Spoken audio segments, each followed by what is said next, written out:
Assalamualaikum warahmatullahi wabarakatuh. Hai teman-teman, kembali lagi dengan saya Anggi Gusnita, yang dimana pada video kali ini saya akan membahas tentang keterkaitan antar unsur intrinsik. Dan keterkaitan unsur intrinsik yang akan saya bahas yaitu hanya fokus pada latar dan alur saja. Pada cerpen Kartu Pos dari Surga karya Agus Nur. Nah, unsur intrinsik merupakan unsur-unsur yang ada di dalam cerpen itu sendiri. Unsur intrinsik terdiri dari tema, tokoh, penokohan, alur, latar, sudut pandang, gaya bahasa, dan amanat. Menurut Nurgiantoro, unsur latar ditekankan perannya dalam sebuah cerita langsung ataupun tidak langsung akan berpengaruh pada elemen fiksi yang latin, khususnya pada alur. Alasan saya mengambil keterkaitan unsur intrinsik latar dan alur yaitu unsur latar dan alur ini saling berkaitan.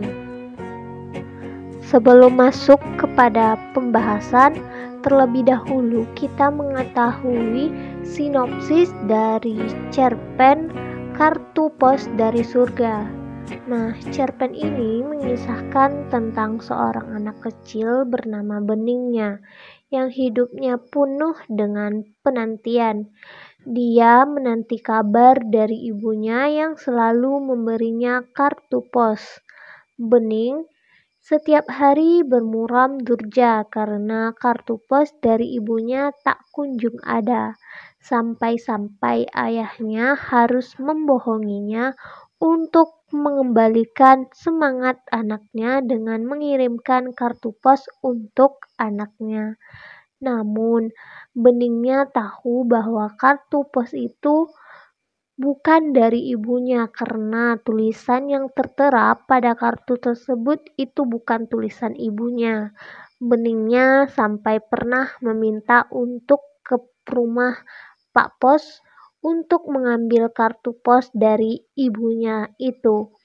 Sebab ayahnya pernah mengatakan, mungkin Pak Posnya sedang sakit, jadi tidak bisa mengantarkan kartu pos dari ibunya. Hingga suatu malam Beningnya ditemui oleh roh ibunya yang telah meninggal, dan ibunya memberikan kartu pos untuk Beningnya. Kini ayah dan pengasuhnya tidak usah bingung untuk menjelaskan kepada Beningnya lagi tentang keberadaan ibunya tersebut. Keterkaitan antar unsur intrinsik yang pertama yaitu latar.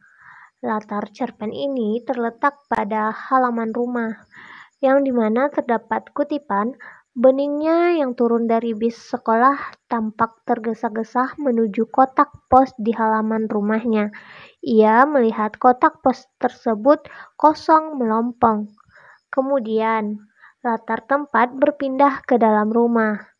Bening kemudian masuk ke dalam rumah dan bertanya kepada Sari, pembantunya, kenapa kotak pos itu kosong? Kemudian Sari kebingungan menjawab pertanyaan dari Bening. Kemudian latar beralih pada malam hari, yaitu pada tempat di kamar.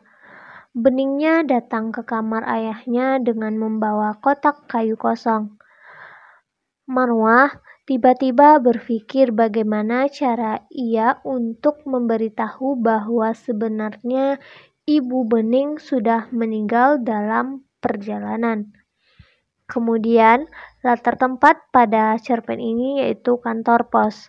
Beningnya mengajak ayahnya ke kantor pos untuk mengambil kartu posnya, yang ia mengira bahwa bapak pengantar kartu posnya sakit sehingga tidak bisa mengantarkan kartu pos milik Bening. Keterkaitan unsur intrinsik yang kedua yaitu alur. Alur cerpen ini adalah alur campuran. Hal ini dapat dilihat dari perkembangan cerita yang menggunakan alur maju. Kemudian di tengah cerita, sang ayah menceritakan kembali bagaimana ibu Bening melewati masa anak-anak dengan selalu dikirimkan kartu pos oleh ayah ibunya itu. Setelah itu, alur yang digunakan dalam cerpen ini adalah alur maju. Alur campuran ini sudah cukup berguna untuk memberitahukan kepada para pembaca apa yang menjadikan Ibu Bening selalu mengirimkan kartu pos kepada anaknya. Apabila cerpen ini tidak menggunakan alur campuran, mungkin cerpen ini akan membuat pembaca bingung dan menjadi tidak menarik. Nah, itulah keterkaitan antar unsur intrinsik, latar, dan alur pada cerpen Kartu Pos dari Surga karya Gus Nur. Semoga apa yang saya sampaikan dapat bermanfaat. Lebih dan kurang saya mohon maaf. Wabillahi taufik wal hidayah. Assalamualaikum warahmatullahi wabarakatuh.